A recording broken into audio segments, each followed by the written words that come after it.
Good morning. Thank you for joining us for today's coffee talk. We're David Ruffin and Larry Poole are going to talk about loan level stress testing. My name is Sean O'Brien, president of QuickRate. I'm here really to help just moderate and facilitate. We're going to turn it over to the two experts here in a minute, but just wanted to go ahead and let them introduce themselves. David, you want to go ahead and introduce yourself? Yeah, thank you, Sean.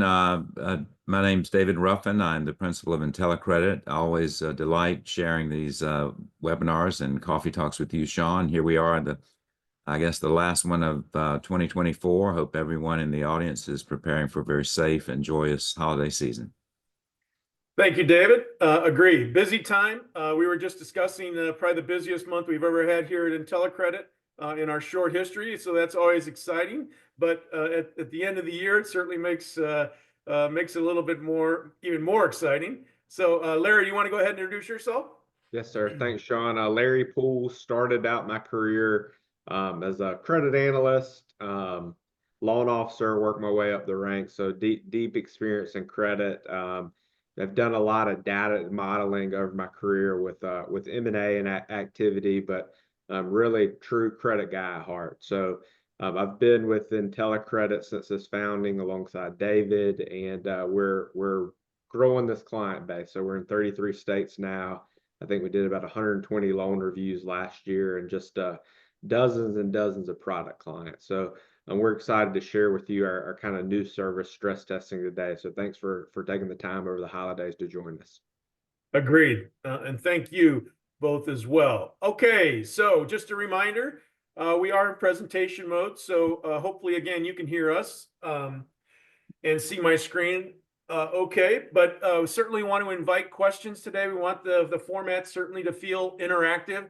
So please use the Q&A feature and the chat feature. I'll monitor those and either introduce the question at an appropriate break or certainly at the end of the discussion. But certainly want to encourage your feedback because stress testing is one of those things that means a lot of different things to different people.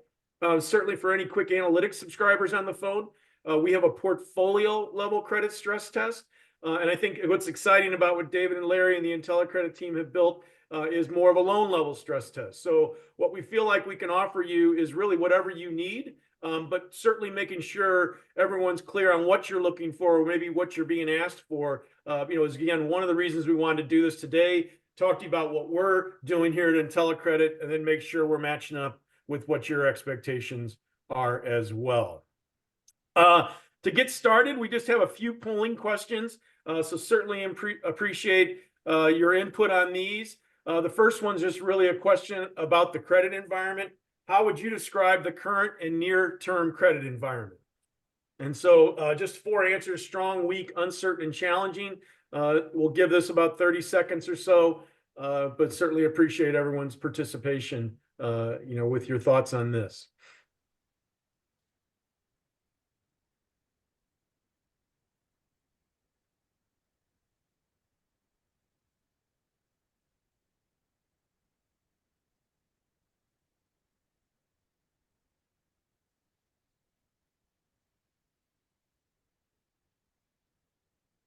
Okay, appreciate everyone participating on that. I'm going to go ahead and end it and share it. And so uncertain, not surprisingly, leading the way, 24% challenging, 10% strong, and 5% weak. So again, appreciate everyone's participation on that. The next one up is the type of credit stress test.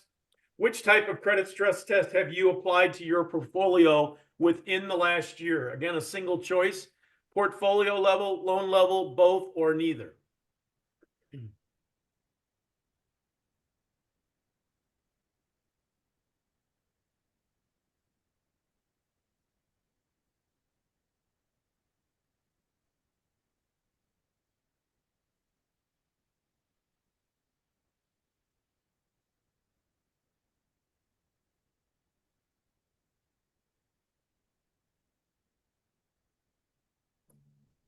Okay, thanks to you again for participating. We'll share these results. So leading the way is loan level, 42%, both 37%. That's interesting and good to see. Portfolio level, 11%, and neither, 11% as well. So again, thank you for answering that one. And now we'll go to the final question, just additional stress testing. Have you had your regulator mention or require more stress testing going forward? Just a simple yes or no here.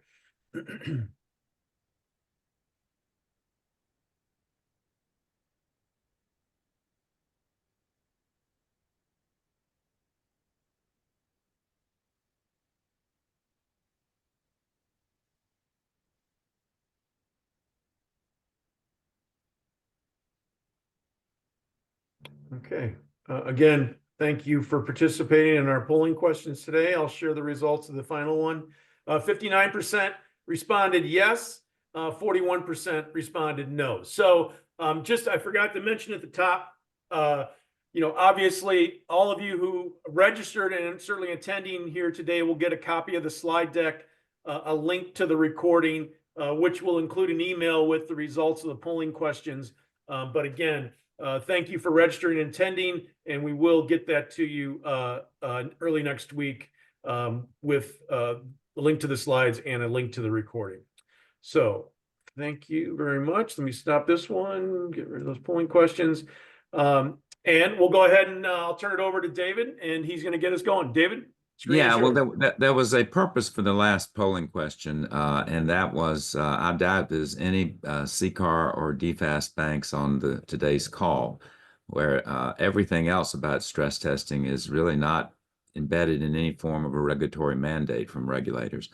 But we're certainly hearing just a huge amount of our client base that are telling us that regulators are expecting, and I even got a call from a bank that was about $110 million in assets within the last couple of weeks, saying their regulator had strongly urged them to do more stress testing. So it's ubiquitous in terms of what the feedback we're hearing.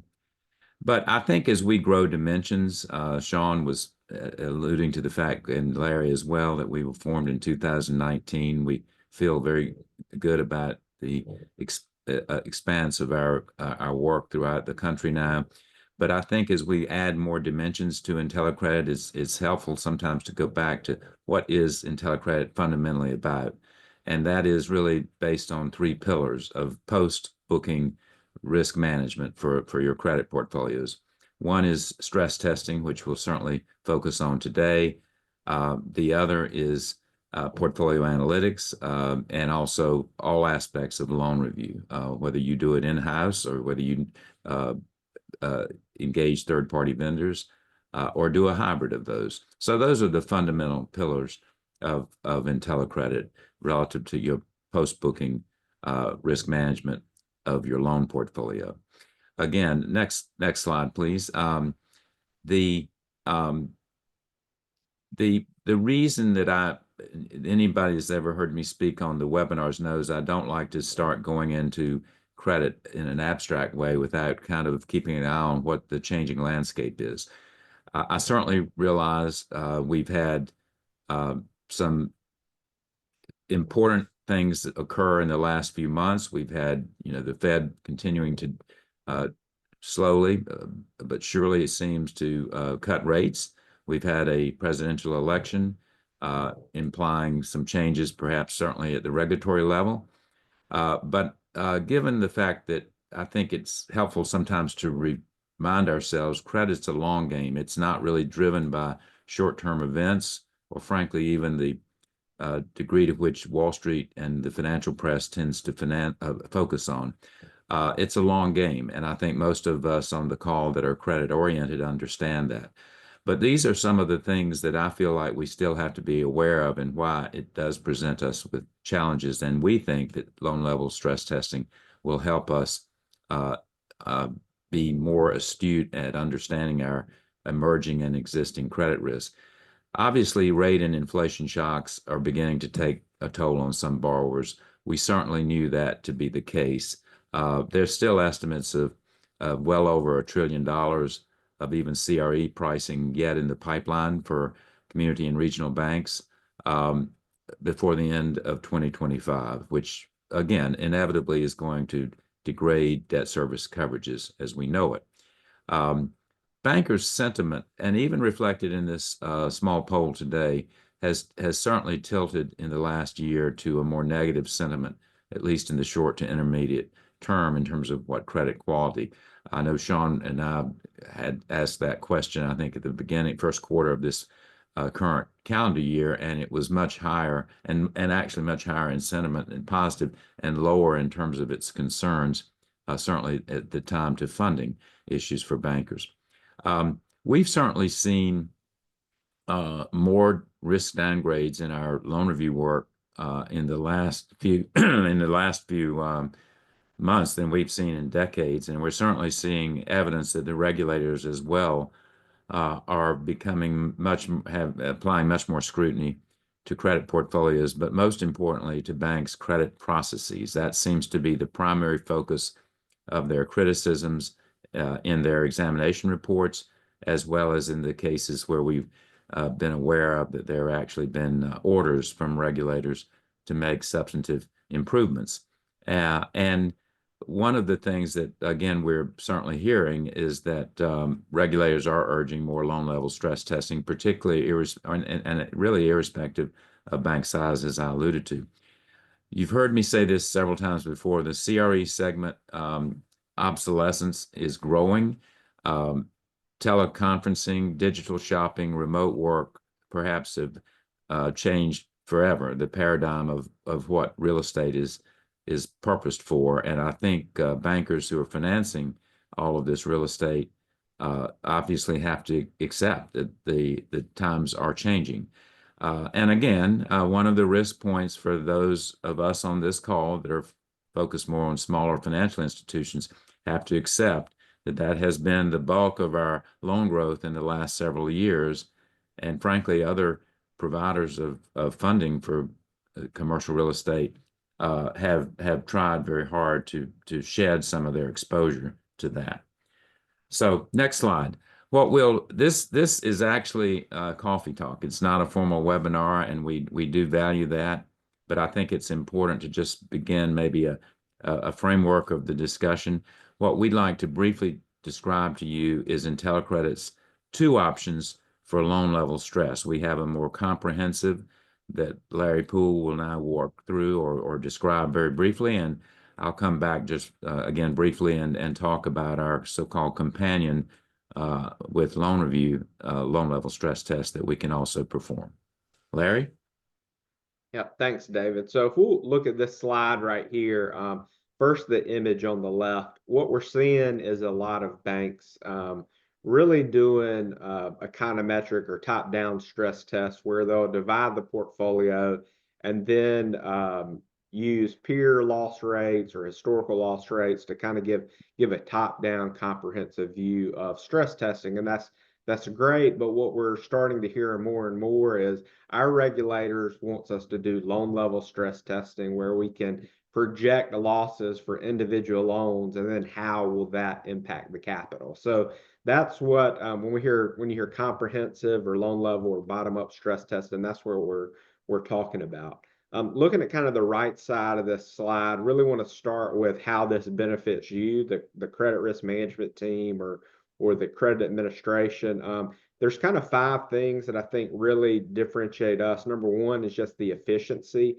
To do a loan level stress test, we're really going to need 2 deliverables with a third optional one. One, we will get your bank's core system file. Usually we request the ILDR file or the regulatory flat file, but we're agnostic to that. But we've ingested data into our application for probably close to 200 banks at this point, and it's a very non-intrusive process. We'll get your core system file with a list of all loans in it. So that's number one. Number two, we just need your most recent quarter end or month end list of impaired loans or individually analyzed loans and their reserve amounts. So core system file, impaired loans, and then optionally, we get your capital assumptions, because we're going to say if these level of losses are met, how would it impact the bank's overall capital? So this is a real efficient process. Had a bank reach out to me about 2 weeks ago. They're actually a Virginia bank. They said we need this by year end. What's the time frame? And we were able to turn this around for them from start to finish that included like kickoff call to report in about 10 days. The second thing that really benefits you as the bank is just kind of the accuracy. We use a probability of default and a loss given default methodology, which I'll explain more momentarily. But the key takeaway there is just a real granular assessment. We can project forward-looking loss based on certain characteristics within the portfolio today. So it is not based on historical charge-off data. Kind of the third key benefit is just comprehensiveness. We're going to take your portfolio and divide it into homogeneous pools or like pools when we do this risk assessment.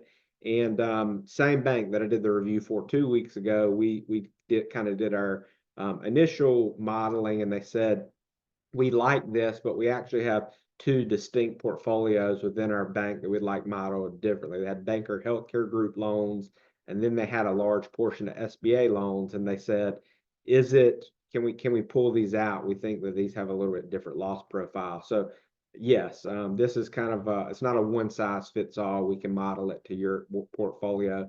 And then the last thing is just practical deliverables. At the end of engagement, you'd get a comprehensive management report. It's a 25-page deck, but you're also going to get an Excel workbook where you could literally go to loan 100 and see what is IntelliCredit's projected loss for loan 100 and why. And with that data, you can use it for a lot of things. We've seen banks use it to help support assumptions in their CECL models.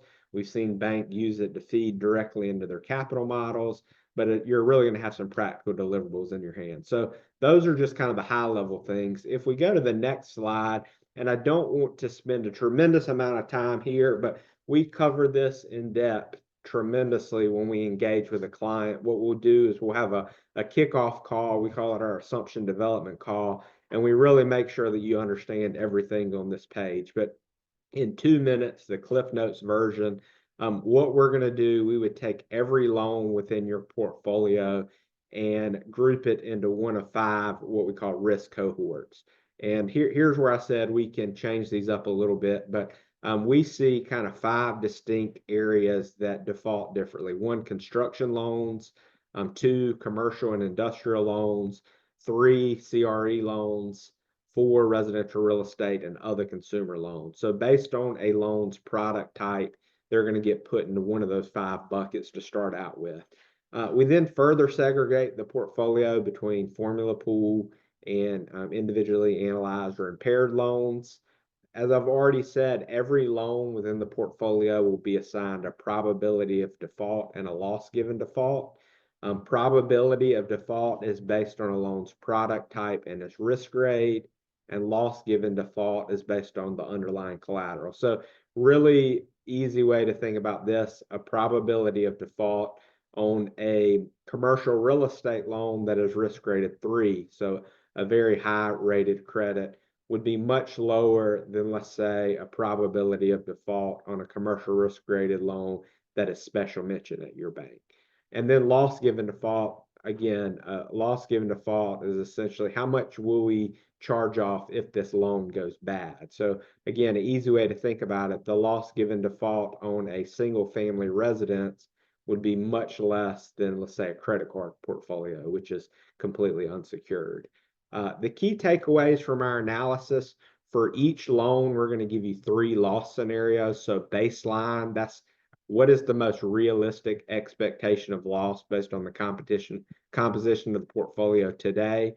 We'll give you a severely adverse loss rate. So this is kind of alternate state of the economy, alternate state of the bank, not our expectation, but we want to do a significant stress scenario to see how that would impact capital. And then we've got an adverse scenario, which is basically the midpoint of the two.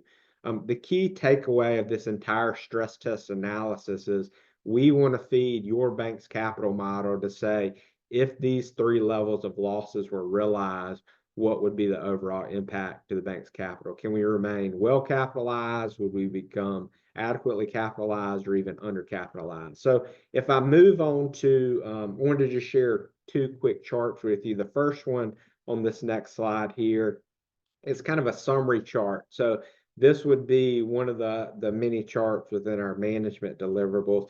What you can see here along the left, you see the 5 risk cohorts: construction, commercial, CRE, residential, and other consumer, further subdivided by FFIC product type codes, and you can see the various balances here.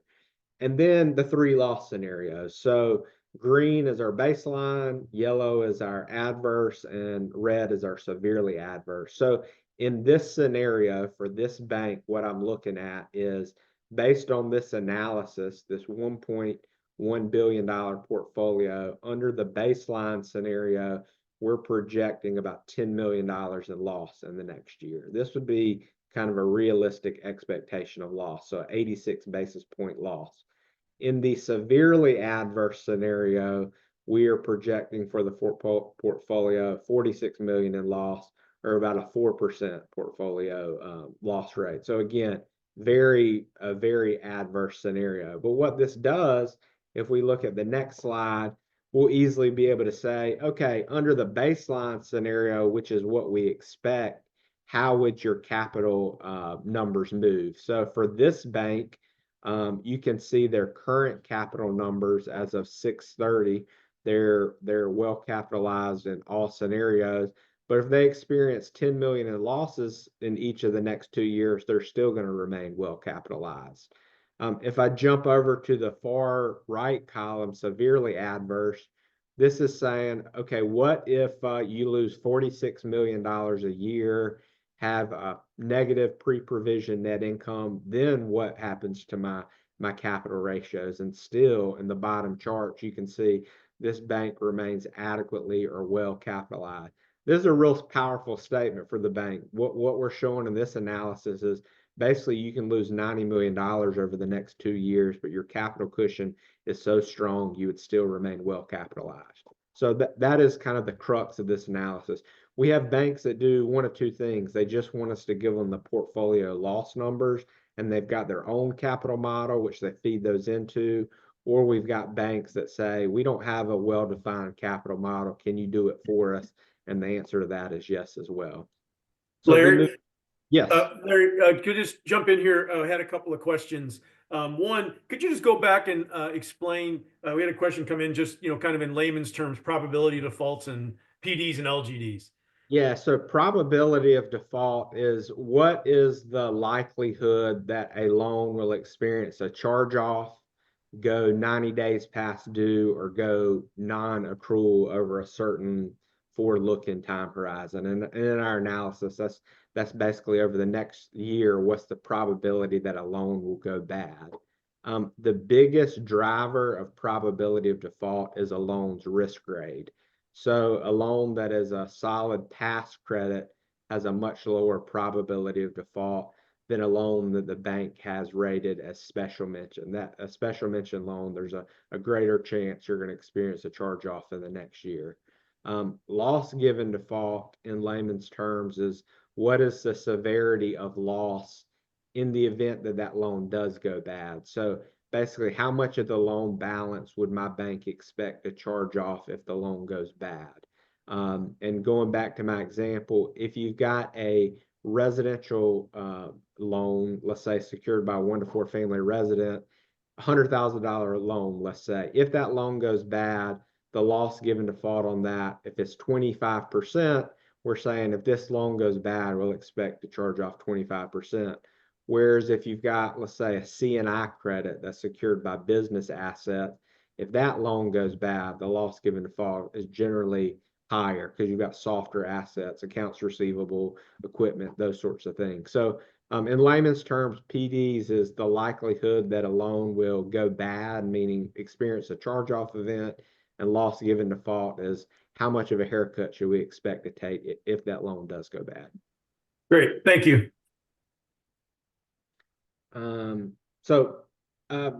Already hit on this briefly, but really two key deliverables from this analysis. You'd get a summary deck, which basically explains all of our findings, and then you'd get an Excel-based workbook that shows all the loans within your portfolio, the key characteristics, and then the loan level expected losses being baseline, adverse, and severely adverse. So if this seems exciting to you and you understand this, great. if you say, hey, PDs and LGDs, I'm not comfortable with that terminology, we'll walk you through all this. The way that these things work is we have kickoff call with the bank to set up to make sure we understand your bank data and what the end goal is, and then we'll have subsequent calls throughout the modeling process to make sure that we're reflecting risk accurately. So I'm going to turn it over to David briefly, who's going to talk to us about our more abbreviated approach to loan level stress testing. Thanks, Larry. And next slide, please. Yes, and before we get into this, one of the things that I hope you would see that much of this methodology that Larry just walked through would be uh, uh, the primary aspect of what we do to create credit marks in any form of a potential M&A or merger between banks, where obviously there has to be a discount calculated on one portfolio or the other. So we're certainly in that business as well, but M&A is not the focus of our presentation today or discussion. One of the things that we also have as an option, which is using different methodology, and frankly is not as comprehensive or as sophisticated as what Larry just walked us through, is what we call the companion stress test that can be done commensurate or contemporaneous, I should say, to a loan review engagement. And in that, we charge our loan reviewers with the task of recalculating um, three things, and we use these three items or metrics as critical proxies. And that is, one is recalculate real-time loan to value, recalculate real-time debt service coverage, and of course, as loan review always does, opine on the accuracy of the current risk grade. Now, again, these are three proxies we use to extrapolate, if you will, a value issue. A lot of people say, well, where are cap rates? Where are interest rates? That's what oftentimes people think of in stress tests. But if you think about it, an LTV is arguably a kind of a coarse proxy for those value metrics. The same is true with debt service coverage in terms of interest rates in particular. I misspoke on that, but certainly interest rates for debt service coverage, as we said earlier, as rates have increased the way they have been and are embedded in the pipelines, we're going to have degradation of debt service coverages. And then, of course, risk rates. So we take those three proxies and then extrapolate onto the sample of what we look at in loan review and take that on another extrapolation into the associated risk-based categories of the loans of your entire portfolio to determine what impact it potentially could have on capital. Again, it's using the loan reviewers to do that along with the standard loan review engagement protocols. It was, by the way, patterned after an FDIC white paper of a few years ago that was basically offered up for as acceptable stress testing at the loan level for, quote, non-complex banks. So, and I would like to reiterate it, Larry, I mentioned it a couple of times. The next slide, please. You know, in the end of the day, one of the biggest hits on stress testing, it's all theoretical, right? And it is. But one of the things we insisted on for both of these options that you would have is you would have very granular information about what is the, it takes what we think takes it from the theoretical to the practical. What are the borrowers that we have in our portfolio that may need to be put to the front of the line should we experience this level of stress? And therefore, you would have this available to begin to, reprioritize your annual reviews, perhaps, make sure you're keeping even a closer eye on the performance of those particular borrowers. So we think and it's proven to be, the feedback we're getting is proven to be a very practical aspect of this arguably theoretical exercise. So again, we apologize for sounding a little bit too lecturing here or trying to be instructive, but we felt like we owed it to you to kind of share our methodologies and hopefully give you some sense of structure around how we developed our loan level stress testing at IntelliCredit. Thank you, David. We had another question come in. Is your stress test model based on historical charge-off data? I'll tackle that one. No, it is not. We use historical charge-off data both for the bank and pure historical charge-off data to kind of help us inform some of the modeling, but it's not. And that's one of the things that I feel personally, and I think in the industry, that makes this more powerful. Historical charge-off data is backwards looking. So it always, if you're doing a stress test based on historical charge-off data, it's always going to over predict losses coming out of a credit crisis and under predict losses going into one.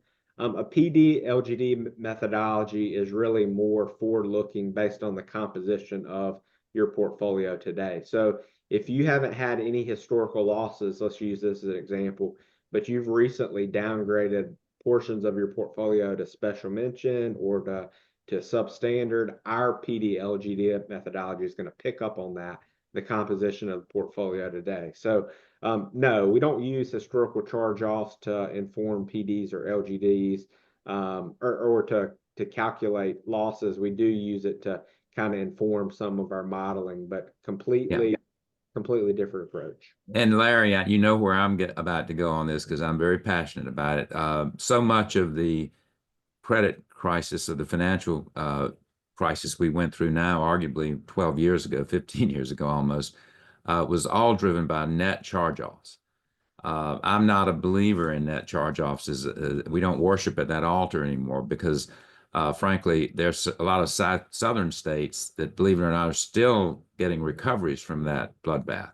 And that's skewing. There's some, in other words, some of them are in net recoveries.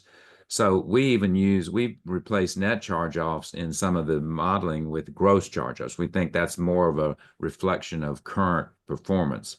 Risk grade migrations. It's in my opinion, far more modern approach for the metrics that are being used for a stress test than what would have been applicable and defendable easily a decade ago with all of the charge-offs coming from the real estate problems we had back in the financial crisis. Yeah. And I might add, every single credit cycle is different. There's not a single duplication of a credit cycle in my long career that I've seen. We always have different aspects of a cycle that we have to embrace and understand and frankly factor in to make it more relevant to today's situation. Yeah.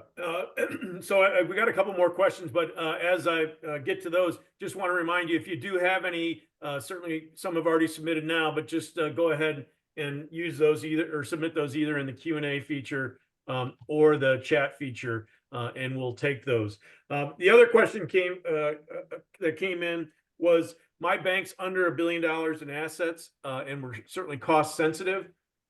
Is a stress test really needed? Well, again, I'd like to just say that one of the things that it seems to be the regulators seem at this point to be agnostic almost to asset size. It's almost finding its way up there with a lot of the other risk management protocols that are agnostic to your asset size, which obviously is an issue, legitimate issue for banks of smaller in size. But we're again just hearing it as just part of the checklist that's coming out. You know, I do feel like that it is something you just need to accept as part of the. I'm sure that's going to be mitigated at some point by if you can show strength in all other aspects of risk management as well as the performance of your current portfolio. Yeah. Yeah. And to that too, Sean, we you know, our avatar bread and butter client is true community banks under 5 billion, and some of those are under 250 million. We're cost sensitive for our clients as well, so our approaches would fit within your budget. We have smaller banks that have elected to go with a more comprehensive stress test, and larger banks that have selected to go with the less comprehensive, but budget wise, we can fit in your bank's budget. Yeah. One other question that came in was just going back to what type of experience or how involved is the integration process? This is not we've heard horror stories, and I think this is where we've won clients with like integration. If you can give us a core system file, we've got an experienced team who can map your data. We really need a file, your bank's risk grade scale, and if you got a code sheet, great. If not, we can probably figure it out. But you would probably be amazed how quickly we could map your data so that we could do this. That is one of our biggest value propositions as a firm. We've got a team who does this every single day. So if you are an existing client and you're got Portfolio Analyzer with us or have done loan review with us, and I know we've got some of those on the call today, this is going to be very low effort. If you would be a new client to us, this would still be very low effort. If we could get your regulatory alert file or an Excel workbook with all the loans within your portfolio, we can have it mapped and ingested into our application, usually within the day. And then from there, once the ingestion part is the hardest piece, turning around the analysis is usually about a 2-week process tops, because that takes pulling together people and make sure we understand your portfolio and are modeling assumptions based on the inherent risk within your portfolio that you would know better than us. But the integration is probably even the wrong word, Sean. It is very easy. There really isn't integration. You give us your file and we ingest it in our application and we can go with it from there. Well, I think to double down on that, remember, we're not an LOS program. We don't take your cradle to grave. We're not involved in front end underwriting. We're not involved in tracking all of your, documents and so forth. It's just a matter of post booking risk, and that gives us the advantage because there's no such thing as Larry said. There's no such thing as deep integration into your other systems. To just once we get a flat file regulatory extract of your, we can be off and running in a day, and that's just not the LOS programs obviously are not even remotely capable of that because they require far more deep, true integration into all other aspects of your banking system. Yeah. Okay. Right. Well, thank you again. Continue to submit those questions. We'll take them as they come. Obviously, Larry and David have talked about the stress testing, but David and Larry, do you guys want to just talk about overall what else IntelliCredit can do to help our banks? Yeah, I want to, before we get into that, there's one other piece that I particularly wanted to reemphasize. I kind of alluded to it on the front end summary, but having been involved with a few banks that unfortunately did get orders from regulators about, so to speak, improving their credit processes. One common theme seems to be that even in using things like stress test or hypotheticals, it kind of reminds me, Sean, of the reverse stress test over in Quick Analytics. And that is, okay, what does it take to so-called break the bank? And then what are you planning for that if that horrible level isn't reached? And therein lies what I'm seeing from regulatory criticism, and that is that you don't just treat these things in an abstract sense. You need to make sure that particularly your management team and your board are aware of this, and then start thinking contingently about the impact on things like your risk appetite, and also even potentially your capital plans should you reach these levels of stress. And particularly for some of the more larger banks, that the regulators are finding the kind of the underbelly of the missing link there, that you're doing some of these things in the abstract, but there's not a continual, it's not showing up in board minutes, it's not showing up in an apparent sense that the bank is taking this seriously. And if it were to come about, here are the contingencies we've already begun to think through. I know that's even more work, but unfortunately, that's what we're seeing from kind of a credit process criticism coming from regulators at this point. I did want to mention that with a little more detail as we talked about it earlier, Sean. Sorry.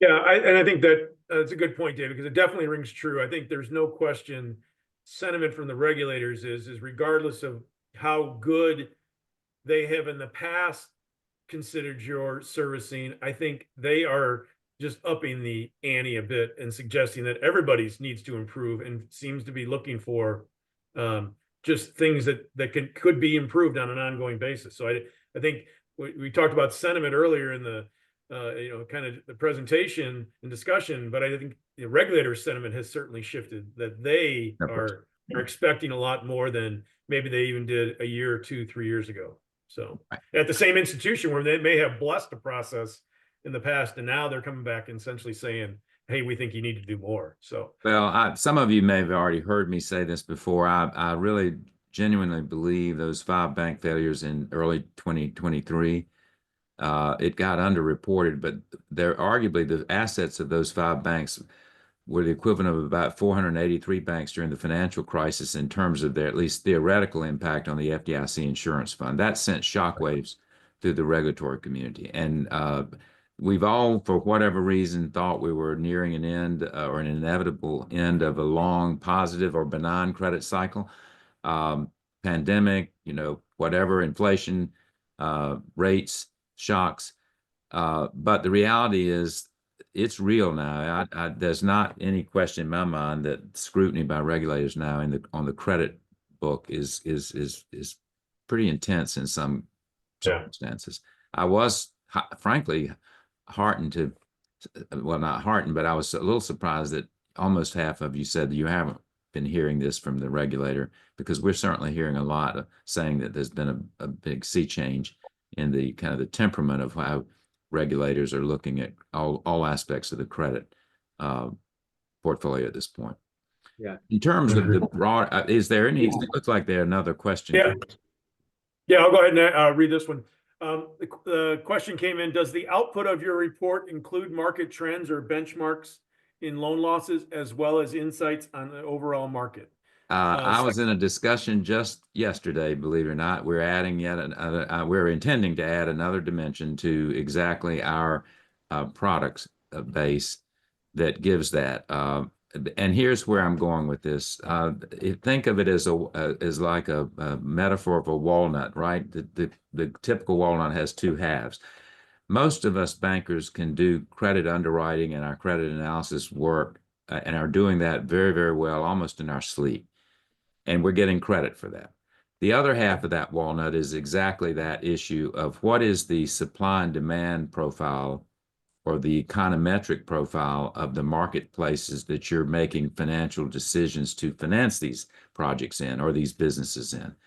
And unfortunately, the banking industry, yeah, you can get that through some aspects of like, RMA statement studies, but that is rather deficient, and it's being called out.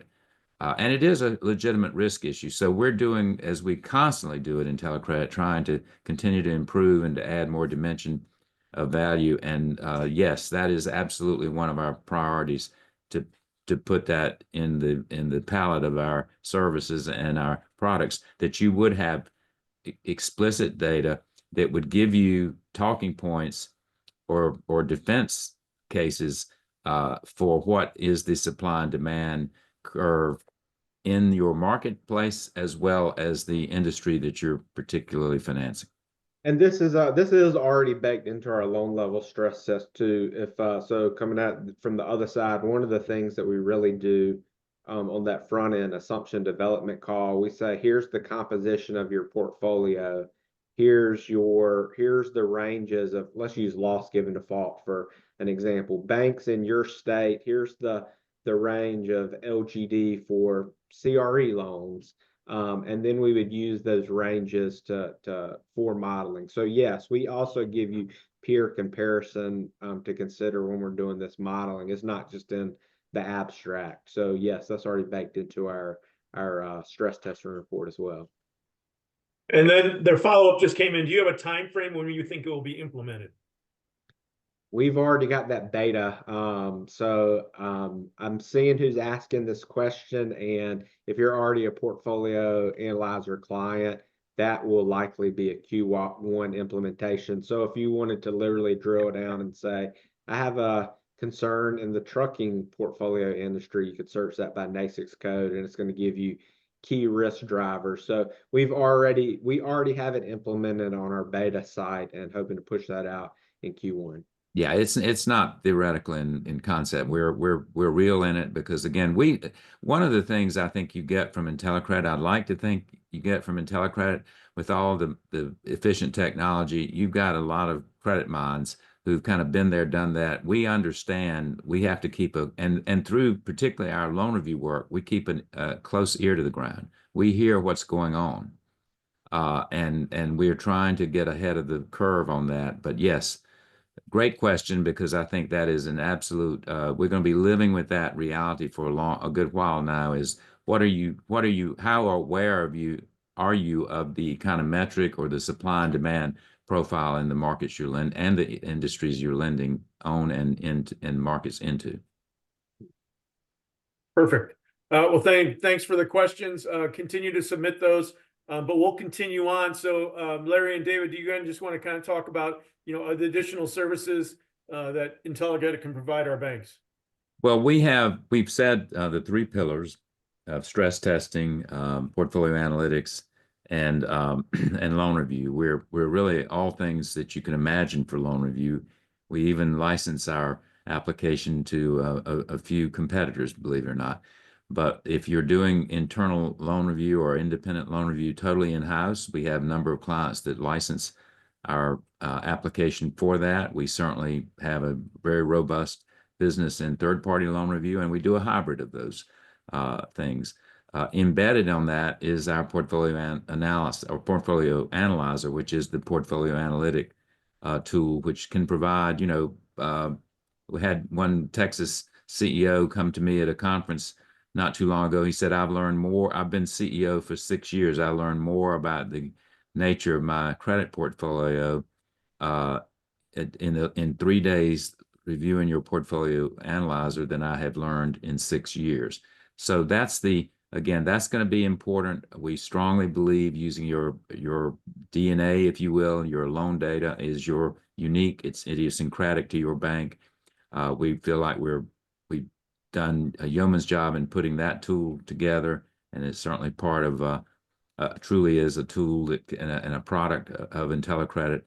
And then again, we can do all aspects of the loan review that you need. And then I think, as you've heard today, we're just very, very excited about what we're now capable of doing at the loan level stress test. And I might again say this: we're huge believers in portfolio level stress testing as well, which of course is done at our sister division, Quick Analytics. Agree. Larry, anything you wanted to add there? No, not at all. We kind of rolled out our stress testing. We thought it was going to be a slow rollout during third quarter, and are working through it. So this is kind of taken off and got great feedback. Did lots of board presentations already on this already, and boards can be critical. They can see through fluff, and we've gotten great feedback. So hoping we can work with some of the banks on this demo as well with future stress testing needs. Absolutely. Just a reminder, today's coffee talk, again, will show up on our YouTube page. It provides, kind of a repository for all of our historical webinars and coffee talks and other presentations we've made. Again, we'll send you a link to today's recording with a copy of the slides. So look for that. We will have a coffee talk for any of you coming up in February for our Cecil subscribers, and really, frankly, anyone. But that will be on February 21st at 10 a.m. Eastern. I'm not seeing any additional questions. So if you have any, go ahead and submit those now. Otherwise, David and Larry, any final thoughts or words before we let everybody back to their Friday? No, I know we all know what the big week next week, and so again, hopefully you all are enjoying as nice a year in as we are. We feel like we've got a lot of momentum, and we don't do it ourselves. It's people like you that give us that kind of business and give us that inspiration to keep building and to keep improving what we do at IntelliCredit. So that said, I wish you the greatest of holiday seasons and happy and prosperous 2025. Absolutely. Yep. Great. Agreed. Thank you all very much. We know this, as David said, right, busy time of the year, obviously a busy weekend for everyone. Really appreciate you taking time out of your day to start it with us. Hope you found the presentation helpful. Reach out to us at info@intellicredit.com if you have any questions, or again, if you'd just like to pursue or learn a little bit more about stress testing or anything that IntelliCredit can do for you. Have a great holiday season. We'll see you in the new year. And again, thanks so much for joining us. Have a great weekend. Thanks, everybody.